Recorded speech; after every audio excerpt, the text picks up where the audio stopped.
I'm going to tell you some important stuff that I learned from the School of Hard Knocks. This ain't one of them classes like you go to if you're going to be a realtor or anything. This is one of them schools that you go to only if you've done it. I got the contract here that was in my book. If you're, again, what kind of contract are you going to use for realtors? Only theirs. If you try to submit one of these contracts to a realtor, you're going to have a miserable time getting it through the system. It's going to raise a lot of problems. Just use their contract. But you have to be able to read their contract, or at least scan it to see if there's nothing. Truthfully, I find very few contracts that have something in it that will keep me from signing them. So let's go over that. You got blanks. If you're going to go sit in a seller's home and do them face-to-face, I think this is as good a contract as you're ever going to find to do that with, and better than most. If you're going to use a realtor, use their contract. I'm going to tell you right now that this was a realtor's contract. This is the Duval County Board of Realtors contract. I whited out the R, and then I whited out where it said copyrighted. Where it says it's not assigned. The Florida Bar contract's okay if you're going to make offers through realtors, but if you're not a realtor, you can't use that. And you're not a realtor. Well, first of all, you're infringing on copyright. You cannot use this if you're not a realtor. And by the way, a licensed agent is not a realtor. What is a realtor? A realtor is someone who belongs to the National Association of Realtors. How do you belong to that? You belong to your local association of realtors. If you don't belong to that association, you're not a realtor. You're a licensed agent. If you're not a realtor, you don't have the right to use this contract. Even if you're an agent and you're not a realtor, you don't have the right to use this contract. You're infringing on copyright laws. Now, when I whited out their copyright on this one, I whited out a couple other things, and I whited out any reference to all that. I decided, why go out and reinvent the wheel? Why don't I just take one that's already, they fought blood over, they battled over, that works, that's got most of the bugs ironed out of it. Why do I want to try to reinvent that? And this one has, and it does. This contract is very specific, and yet it's short. It's only one page front and back. But it covers everything I want covered, and, except for the things that you need to know what to put in the blanks or not to put in them. This is good in all states, but there's no reference to any state on this contract, because I've whited out any reference to that. But some states, like California, for instance. Anybody here from California? That's a different country. You know, they got a contract out there that's about 6 pages long. Most of it is not needed for most deals, but you need a few different things in a few different states that are normal. Let's put it that way. But if you're dealing with a seller face-to-face in their house, this is as good a contract as you're going to get. The sellers don't know what's normal. If they have an attorney, they want to run it by their attorney. Then this one is as good as any to run by their attorney. I'm aware of California law, but I don't know how it affects you. So let's start with your filled out versions. You have here 4 or 3 versions of contracts. If you'll notice, one says all cash, one says split fund, and one says assumptions. When you're sitting in a seller's living room, should you know how to fill one of these out? If you don't, you probably just blowed the deal. Can you imagine sitting there and you say to the seller, wow, now we got a deal, now I'll just have to go find somebody to write it up. Ultimately, you're going to be able to fill this out in a matter of 3 or 4 minutes. I can fill this contractor out, folks, or this contract out, before you can get the screen warmed up on your computer. I'm not kidding. Before you can even get to the contract on your computer, I can have this filled out under almost any circumstances. So once you get to know this, you'll be able to do the same thing. You won't be reading the contract over and over. You'll just be filling in the blanks, and you'll know what goes in the blank. So whether you use this one or any other, get one that you're going to continually use, learn it, and it'll be very simple for you to fill it out. And it's the same with your realtor contract. If you're using the same one over and over, if here you're using this Florida FAR bar, it won't be long before you'll know what the Florida FAR bar says. This is it. I don't even have to sit here and read this. I can look at the heading on here to determine which paragraphs I even want to read. And there's nothing in this Florida FAR bar that worries me, incidentally. I haven't read it lately. I've read it previously. Let's see if it's assignable. It says assignable, paragraph 11, assignable, check, buyer may assign or may not assign. Okay? Elizabeth, you back there? She's out filling out a contract. You back there, Tony? We're not going to put anything there. Nothing. If we don't put anything there, it's assignable. Yes. If we check assignable, it raises red flags.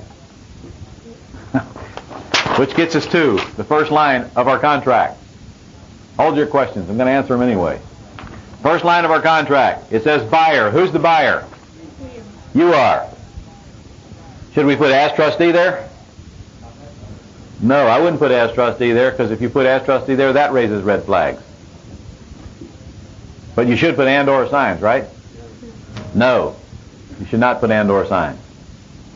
You say, well, golly, Ron, every course I've ever heard from every real estate guru in the world says put and/or signs on your contracts.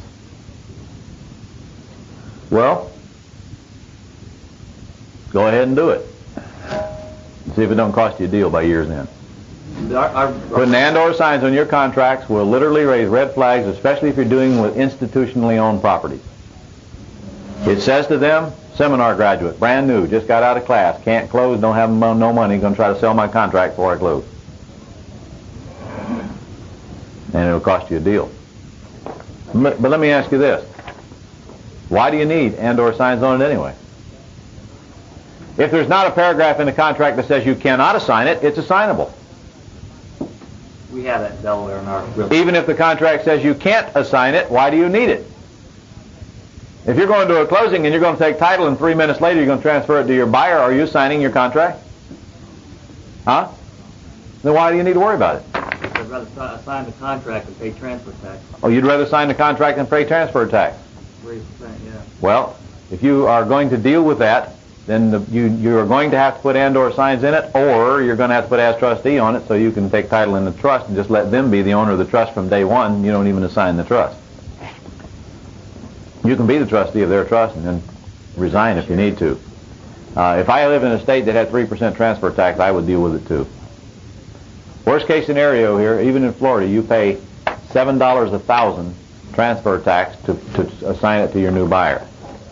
You know, these little cheap deals, that ain't much, and that ain't even enough to worry about. If that's a problem, what you need to do is just cross it out of your contract. I would rather you didn't do that, but in case of 3% transfer tax, I would do it too. Here, put in there, the contract's assignable.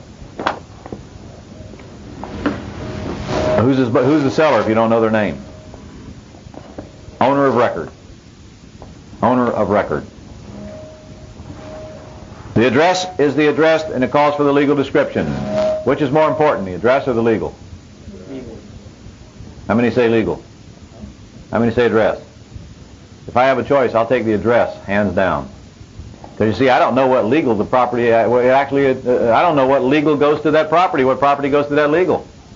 But I know what property goes to the address. I want the address on my contract, no exceptions. The legal if it's available. Both would be nice, but the address is mandatory. No. Oh, with the legal? No, I ain't worried about it. Half the time I fill out a contract, the legal is not on it, but I put the address on it.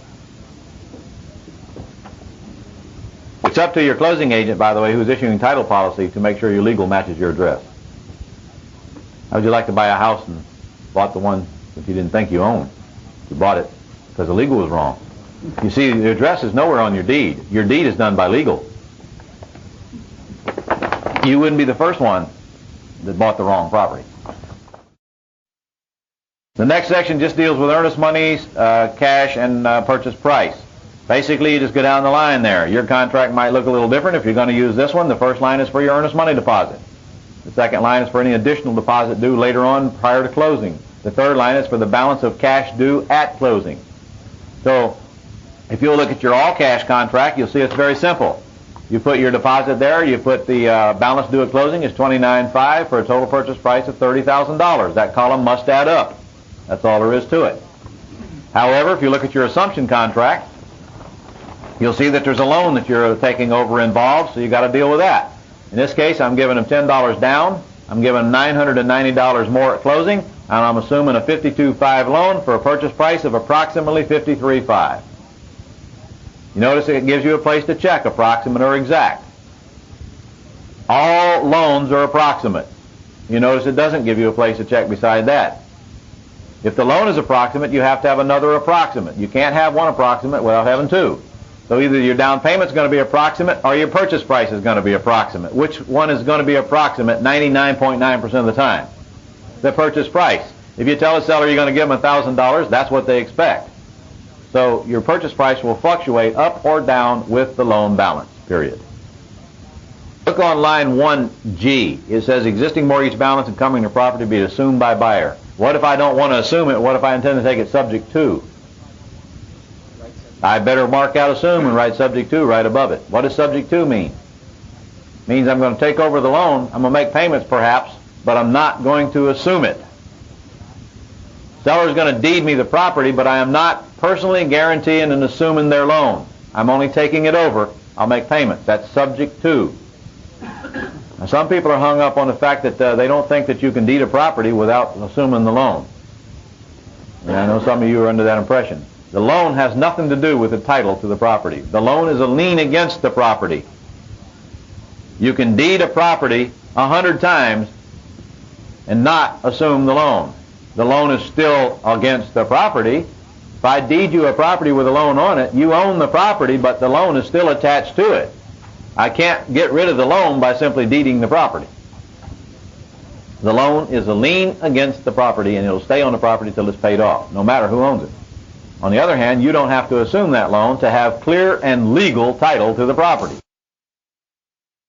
There's a difference between assuming a loan and taking a subject to. If I assume your loan, I am physically, personally assuming it and guaranteeing to pay it. It'll come out of your name and it'll go into mine. But if I'm taking your loan subject to, it'll stay in your name, but I'll make the payment. I'm not guaranteeing you I'll make the payment. How do you word that? Subject to? Subject to, taken subject to. All you're right. That's all you're right. That's all you're right. Will be taken subject to by the buyer. Yeah. Will you have occasions where you'll take loans subject to? If you get into the world of seller financing and dealing with individuals, you most certainly, absolutely will take loans subject to. Or sometimes they'll deed it to you and just hope you make the payments because you do what you say you're going to do. You know that old lady that deeded me that property last week? I took her loan subject to. But I'm going to make her payments. So she ain't got a problem. But could she have a problem if I didn't? Certainly. On the other hand, she's checking into a nursing home. What does she care? I don't think she's going to go down and be buying no more new cars or anything. She'll never need credit probably for the rest of her life. But that's taking subject to. Paragraph 2, you will never need when you're buying, I hope. Because it calls for you to go out and get new financing. FHA, VA, or conventional. And I hope you don't do that to buy real estate because it's not needed. It's not necessary. I don't want you to go down and get new financing to buy real estate. Private loans, maybe. 50% loan to value, maybe. But I prefer you stay out of banks. The more you learn about how to stay out of banks, the better you're going to like yourself, and the better your family's going to like you too. Because the less of your empire you're putting at risk. What will be the biggest problem you ever have in this business? If anything takes you out, what will it be? Making yourself more. Loans you guaranteed at the bank. You agree with that, Chuck? Is there any way that you can get a line of credit against your house and not somehow be... No. You get a line of credit against your house, you're going to be personally liable for it. But that's okay. You're smart enough to know what to do with that line of credit. What I'm more concerned about is you going out and buying a rental property and going out and finance it at 80% loan to value. Because you say, well, that makes sense. The tenant will pay off the debt. I can take the cash and go multiply my empire. The problem with that is that pretty soon the cash is gone, but the debt's there for a long time in the future. And the future, nobody knows. It doesn't take much out there to happen in your life to totally change your focus and your attitude. So now you went down to the bank and you've got 10, 15, 20 loans in your own name, you've got all these properties financed, 80% loan to value. How do you get out of this trap? There's only two ways. Pay off your loans or die. And if you die, you just pushing your trap onto your family. Sure, your wife may or may not be personally liable on the loans, but still she's going to lose the empire unless she's good at management, and some are and some aren't. What really kills me is when you take your wife down to the bank and let both of you guarantee the loans because you thought that's what you had to do and that's what they said. That's when you're really in double jeopardy. That is one of the most incredible, stupid mistakes you can make, is have both of you go first. And I know I see some snickers out there, and I know many of you have already done it, but don't do it no more. Don't do it no more. Don't let a bank tell you need both of your signatures on the loan, because you absolutely do not. There ain't no deal worth that. There ain't no deal worth that. Anyway, I've taken some very serious seminars on that stuff, and, especially in my beginning days when I really didn't even know what the heck a good deal was. But I had this line of credit. See, I started broke. Didn't take me long to get to the point where I could develop a great line of credit, and I started using that line of credit on buying what I thought was right, and wasn't right. So I took some serious seminars. So I learned to deal without banks. And I won't use banks because I've learned not to put that empire at jeopardy. I've learned that I don't need to use banks' money. There's ways that I can do business, many ways, more ways than I'll ever even touch. Lease options are a great example. I don't need banks for that. Owner financing. Get in, get out with owner financing. Build an incredible monthly cash flow. Build an incredible cash stash right now. Don't need banks. Buying junkers, selling them retail. Don't need banks. Sell them wholesale. Don't need banks. Except to take my buyers to in that case. I don't borrow money from them anymore, ever. Now, why did I say all that? Oh, paragraph 2. Paragraph 2 is filled out to take your buyers to, not to take you to. Don't go borrow money from a bank to buy a house. Basically, it just gives you a place to check whether, it says here, to your buyers applying for a loan, it'll be approved within blank number of days. And the second paragraph is if they're going to get an FHA loan, you got to check that. Or if they're going to get a VA loan, you check the one below it. It's got language in it that they require. If it's not in this contract, they're going to have you sign an addendum with the same language in it, and the buyer's going to sign it. Basically, the FHA line says that if a property appraises for less than $53,500, if that was the case here, that the buyer has the right to back out unless you're willing to lower the price to whatever it appraised for. And it says that the seller has the right to back out if they're not willing to lower the price. It's just a protection paragraph. Paragraph B deals with assuming, assumption. Look how explicit the paragraph is. It says a buyer understands that the loan interest will or will not assume. It will or will not escalate, or it's a variable, or it's a fixed, or it's a graduated payment mortgage. And it says that the buyer will, within blank days, make a required application and timely provide qualifying information as required by the lender. If you're ever buying a property, will you fill that out? What qualifying information will be required on any loan you ever assume? None. You can assume loans now, no qualifying loan. But who will assume them? Your trust, not you personally. And if your trust assumes a loan, it will not require qualifying. Hello? Okay. So B is not applicable to us. B is applicable to you if your trust is assuming a loan. You still check that it's a fixed rate and that the rate will not escalate and that you agree to assume it. Incidentally, if it's not checked, it doesn't apply. Okay, C deals with seller carryback financing. I like that one. I like that one. In fact, look at the split-funded contract here. This is about the best paragraph I've ever seen written addressing seller carryback financing. Some of them are so vague. This one says that the balance due to the seller will be evidenced by a negotiable promissory note of buyer secured by a valid purchase money, first, second, third mortgage, whatever it is, to the property and delivered by buyer to seller, dated the date of closing, bearing annual interest rate of blank percent for blank and payable blank per month for blank years or blank months. You just check off whatever applies.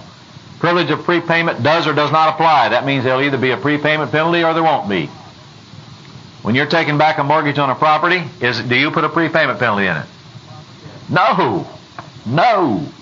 You don't want to penalize them for paying you off. You want to encourage them to. You don't put a prepayment penalty in one you're taking back. That's only when you're funding loans for private lenders, because they don't want to be paid off. If they do, they want to collect extra for it. The mortgage will be due on sale or not be due on sale. If you're buying, which will it be? Not be due on sale. If you're selling, which will it be? Due on sale. You mean we don't buy like we sell? Never do we buy like we sell. This agreement is assignable without the consent of the seller. You see how far assignable is indented? It used to say not. My whiteout got rampant there. Truth is, that didn't even refer to the contract. That was referring to the note and mortgage you're taking back. Where is this? Paragraph C. Then I wrote on there, all due within 6 months of closing. This is one of those split funded, remember? If you look up there, I offered them $3,000 down, $27,000 due, all within 6 months of closing. You also notice there's no interest and there's no payments in the blanks there. So that paragraph deals with any kind of seller financing you're going to give the seller back. The next two paragraphs deal with seller's closing costs and buyer's closing costs. Now those are different in different places. The truth is, there is no closing cost whatsoever that is required to pay by one party or the other, except when you're selling and getting them a new government loan. When you're selling to a new owner-occupant type buyer and they're going to get new financing, you're going to be required to pay the deed stamps, you're going to be required to pay the tax service, and you're going to be required to pay satisfaction of mortgages, and that's about all you're required to pay now. But other than that, there is no ironclad rule. It's whatever you negotiate with your buyer or your seller. If I'm selling a junker here to Todd, could Todd pay all the closing costs? In fact, will he? If I'm giving Todd a great deal and I know it's a deal and he's a deal, he ain't going to argue about the closing costs. And if he does, it won't be a long argument. In fact, well, we'll get to taxes in a minute, but could Todd even to buy this property without me paying the back taxes that might be owed on it? Could he take over the taxes as part of the deal? You betcha. It's whatever him I agree upon. Could you sell to an owner-occupant that's getting new financing without paying the taxes first? No way. No way. You'll pay the taxes. It'll come out of your proceeds, but you'll pay the taxes. But when I'm dealing with an investor here selling a junker, it's whatever him and I agree upon. Period. There is no rule that says I got to pay X and he's got to pay X, despite what some of your realtors will tell you. Now, there's a difference between what you can do and what's customary, isn't there?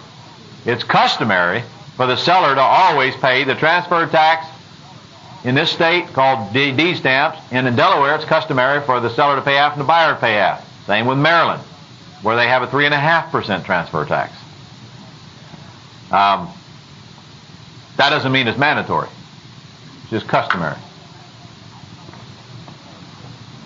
I try to stick with what's customary as much as possible when I'm buying from skilled sellers like lending institutions and so forth. In fact, when I'm filling out a contract with a realtor, I'll say, what do you think this seller would expect me to pay? And many times it's less than what I would agree to pay. Sometimes the seller expects to pay the transfer tax and the title. If that's the case, I'll just let them have their way. Let them pay them both. Many times I'm willing to pay for the title. Seller always pays real estate brokerage, don't they? Yeah? And the seller almost always pays transfer tax. That's customary. Title insurance can go either way around here. Half the time seller pays it, half the time buyer pays it. That's customary. Paragraph 5 is kind of a neat little paragraph that I like in this contract that has been fought over and warred over, and basically it just says this. If I'm selling Mark here my house and I've got to go get him a new FHA, VA, or conventional loan, and he does not qualify, this paragraph says that he's responsible for his own expenses to come out of that earnest money deposit he gave me, or period, that he's responsible for all the expenses we incurred in trying to get him qualified. Didn't used to say that. It used to be that if he took my property off the market and he didn't qualify, he gets his earnest money deposit back, and I become the stuckey as the seller. Well, that stunk. Well, they went to war over that one and they fixed it. However, if I don't check up here that the credit report and the appraisal is Mark's expense, does Mark have to pay him? No, he doesn't. So you better make sure if you're selling to Mark and getting him a new loan that he pays for credit and appraisal. In buyer's closing costs, you look across there, it says credit report on the first line and it has appraisal on the third line. You check that under buyer's closing costs. And I'll tell you why you want to check that under buyer's closing costs in addition to that, because when he goes and applies for that loan, when I put him in front of that lender, he's going to write a check that day to that lender for the full amount of the credit report and the appraisal.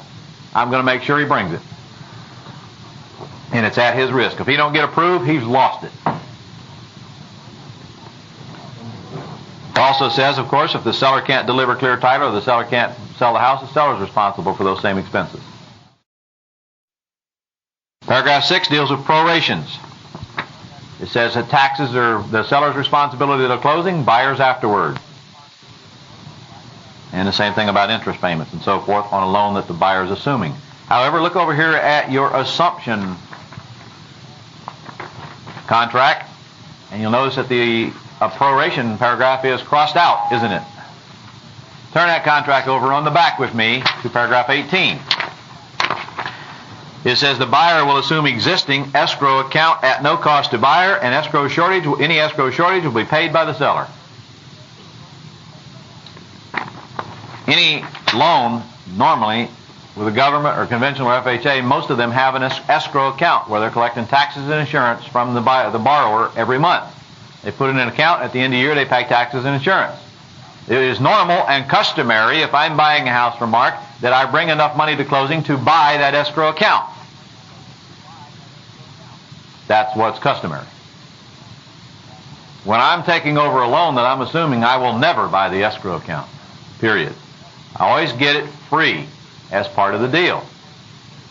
And I've never, hardly ever had any resistance on that fact. I simply won't buy it.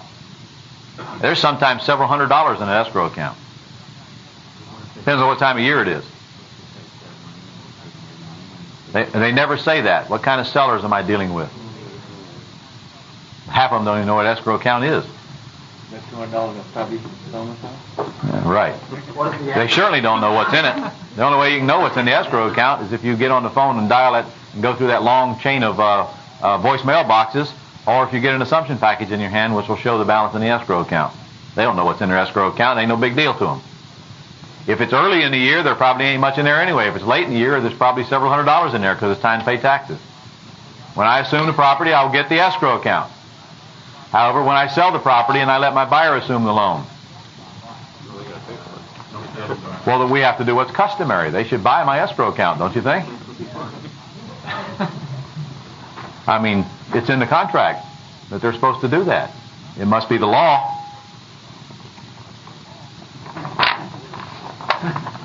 It didn't take me too many times assuming loans to where I had to write checks for the escrow account that I figured out that this don't need supposed to be like this. I don't need to buy that escrow account, so I start crossing it out. Paragraph 7 and paragraph 8 just deal with the title and survey. They say that within 10 days or whatever. I put in there within 10 days after acceptance many times, title will be delivered and checked and so forth, and it gives you a place to check whether that you want a title insurance commitment for the total amount of the purchase price or whether you just want a mortgage policy for the amount of the mortgage. Nowadays, you always want a title commitment for the amount of the purchase price, and when you sell, you'll always be delivering title for the amount of the purchase price. In fact, the lenders are insisting on it nowadays. It used to be that you could just insure the amount of the mortgage, but that left the owner-occupant in jeopardy because they physically didn't have title insurance. Their mortgagee had it for the amount of the mortgage, but they didn't have it. And it don't cost but a few dollars more to insure your seller or your buyer properly anyway. If I'm selling a property and my buyer is getting a new loan down at the bank, I always put in there title evidence within 15 days, and then I'll check the second check placed here, after date of satisfaction of conditions in paragraph 19, which basically means after all of the other conditions of the contract are met, I've got 15 days to deliver them title policy. And what's the biggest contingency of a contract when I'm selling to an owner-occupant? Getting their loan approved. When that's done, most of the other stuff in the contract is met or will be very shortly thereafter. And I know I'm going through this stuff fast. Half of you aren't even going to use this anyway. I'm more interested in getting to the places in this contract that apply to all. By the way, do you know that all contracts are alike? Everywhere I go in the country, they're all alike. Now, no two of them look alike, but the same stuff goes in all contracts, on all real estate contracts, or should. Do you know that every contract I've ever seen calls for the seller to deliver clear title to the buyer? Every one I ever seen names the purchase price, the sales price, the date of closing. Most of them have a place where you put termites in there. Most of them deal with a survey. All of them deal with financing one way or another. All of them deal with a default. and all of them deal with closing costs. It's just where they lay it out and how it reads. So I don't care where you live, you got to know what goes in this contract. Paragraph 9 deals with wood-destroying organisms, and it's this simple. It says if the property's got termites, the buyer has to either fix them or they can back out of the deal. It says if the seller don't want to fix them, they can back out of the deal or elect to fix them themselves. That's what it says. You notice there's not even an elective on there anymore. It doesn't even leave a place for you to check anymore. In this contract, it's a given. It used to be a place for you to check it. It created so many problems that they took away the option anymore. Now that's great when you're selling, when you're buying, isn't it? But what about when you're selling? Cross it off. It ain't a problem for me even when I'm selling. I don't care. The only time I worry about it is when I'm selling a junker, aren't I? So we're going to deal with that here in a minute. When I'm selling a house to you, Mark, and you're going down and getting a new loan, aren't they going to check for termites anyway? So it ain't really a problem, is it? In fact, shouldn't I have already checked for termites? When should I check for termites? Before I buy. So if it's got termites, I'm going to kill them while I'm fixing it anyway, aren't I? What else do they check when they go out and do a termite report? They check for rotten wood, don't they? When should I know where my rotten wood is? Before I buy. So now I can make sure the contractor knows to make sure they get it fixed as part of their repair estimate. Now who should I call after I've gotten my rotten wood fixed and who should I call to kill my bugs and then give me a clear termite report? The same guy who gave me the one going in. And if you don't do that, you're going to a seminar. Because you get two termite guys inspecting the same house and you've got two different opinions. Especially, by the way, don't ever, ever, ever hire anybody to give you a termite report that does repairs. That always needs repairs. Should you have a termite report done any time you buy a house? I'm going to strongly suggest you do. It costs you $50. Is that a cheap insurance policy on your part? Because the minute he signs that statement that says your house don't have termites, he just put his own butt on the line for $50. However, what are you looking for even more than termites? Rotten wood where you can't see it. I'm more concerned about that. See, I know termites are easy to kill. I can kill termites for $300. I'm more concerned about what the underneath structure of the house looks like, because there ain't no way you get me under there. Let him go do it. You betcha. And then when he comes back and he's checked it, I'll know what I've got to deal with, won't I? So I definitely want that before I buy, folks, not afterwards. How do you think I learned that? No, sir. Never did crawl under houses. But I bought one time that was boarded up and didn't get a termite report commenced to fix it. And I hired my brother to put a roof on it. And he called me on the phone one day. He said, Ron, you better come over here for a minute. I think we got a problem. I said, what's the problem? He said, come over and look. So I did. I goes over to the house, and the roof was laying in the kitchen. It turns out that the wall was so eaten up with termites where the roof joists connect to the wall that the structure of the wall was not strong enough to keep it from bowing out and let the roof come right in there like that. Unfortunately, I bought the house so cheap that I had him fix it, and I still come out of that thing by the hair of my chinny chin chin. But it taught me a good lesson. Get a termite report. It's cheaper. And even on concrete block houses, get a termite report. A lot of them have termites because there always is wood on the property somewhere. If nothing else, I want to know about the rotten wood. Plus, I want to know what I got to do to get it ready to sell. Now, if I'm wholesaling a house, if I'm buying with the express intent of wholesaling it before I even buy it, do I need a termite report? No. Why? What do I need one for? Buyer's going to go get one anyway. If they're smart, if they ain't, I don't care. What do I care? I don't need one. You might be stuck with it. I might get stuck with what? Well, if I'm going to take title, let me rephrase that. If I'm going to take title, I'm going to get a termite report. If my buyer's buying this house and he knows it's a handyman special and he knows it's going to need wood replaced anyway, frankly, I'm just not going to address the termite problem. In fact, we'll go down here to paragraph 12 and I'll show you how I address that. It's really very simple. 12 deals with the present as-is condition. That paragraph says that I'm delivering the property in its as-is condition and I know of no latent defects other than the following. So I always write on there, as is, no warranties expressed or implied, period. When I'm selling a junker. As is, no warranties expressed or implied. I really never had a problem with that. Anybody that's ever bought a junker from me knows it's a junker. They know they got to go fix it. Incidentally, if I happen to have owned it before I'm selling it to them, how have I taken title? In a trust. No warranties expressed or implied. As is. And if the house is condemned, you ought to put on there, house is condemned. The house has code violations. You want to put that on there. I always tell them that. If it's got code violations, I'll tell them it's got code violations. I don't want to keep it no secret from them. On the other hand, they're usually buying it so cheap that it doesn't really matter anyway. Doesn't matter to me.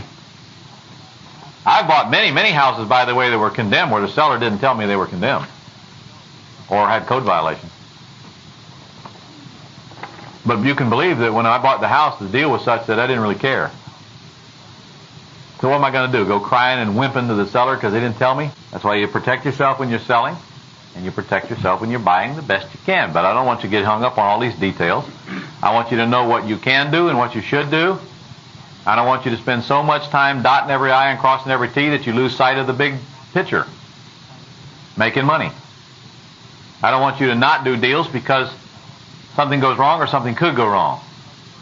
I want you to go make money. And are you going to take a seminar from time to time? I virtually guarantee it. You're not going to go out and buy and sell houses while having something go wrong you didn't plan on. You deal with it as it comes up. Paragraph 10 deals with the time for closing. This is very important now. Paragraph 10 gives you three choices. You can either put a closing date in there at which you intend to close, which I strongly suggest you almost never do. Or the second option is to put X number of days after acceptance to close, which you will almost always do when you're buying. The third option will put X number of days after all the conditions of the contract are met. You will use that option when you are selling, getting your buyer a new loan. I always put 15 days after paragraph 19, which means all the contingencies are met. I've got 15 days from the time the loan gets approved to close, which is plenty. When I'm buying, however, for example, on the Elvis house, there's no way I'm going to put a closing date in this contract. Why? We've narrowed it down to 15 days to close, haven't we? 15 days from when? Today? No way. What if we make this offer and it takes the bank a week to get back to us? How long we got to close? A week. So I'll put in there 15 days after acceptance. Elizabeth? 15 days after acceptance. What constitutes acceptance? Acceptance is constituted by the day that I get this contract in my hand with the seller's signature. Not the day Elizabeth gets it, the day I get it. Until I get this contract in my hand, I don't have a contract. Despite what realtors will tell you. And incidentally, there is no such thing as an oral agreement. No such thing. If she makes an offer on the Elvis house and they orally accept it, I will be on the phone every 10 minutes with her telling her that oral don't mean squat to me. I want a signature on the contract. Now, can it be a fax contract? Yes, I'll accept a fax contract. It's the way business is done nowadays. But I want a signature. How do you think I know that? You have no idea how many times banks have said it was orally accepted. 3 days later, I found out they accepted another offer. It came in a little higher. And we squawk and we bellyache and we moan and we groan. And there ain't nobody at the bank can ever remember orally accepting anything. It's amazing. It's amazing. No intelligent life form. Right. Till it's in writing, it ain't. Your realtors say, don't worry about it. They've accepted orally. I talked to them. I know them for years. Fool. Get me a written agreement. And only then do you jump into action. Paragraph 13 is occupancy. This is important stuff. If you're buying a house, ladies and gentlemen, and it is not vacant, and the owner is going to reside in the premises after you take title, you can do one of two things. You can do what I ask you to do, or you can take your own seminar. I promise you, absolutely, virtually guarantee you, If you leave the seller in the house and they don't have any more of your money coming, you're going to have a miserable time getting them out. In fact, if you will look in your manual, there's an agreement back there that even our resident realtors are going to like. Let's read this addendum together and see if you think you ought to be using it. This is the first time Chuck's even seen this addendum, I think, because I physically wrote this addendum. It says, due to the seller's request to remain in the property after the closing date, a sum of blank will be held in escrow at time of closing by closing agent or such other agent as buyer appoints. Now, who do you think me as buyer would appoint as the agent? I'm as good agent as anybody, aren't you? Okay, that amount needs to be at least $1,000, folks. That's the minimum you hold in escrow. From there, the bigger mess the property's in now, or the more you can, the more you will put down. It's case by case. Until such time as seller vacates the property, leaving it in neat and clean condition as defined below.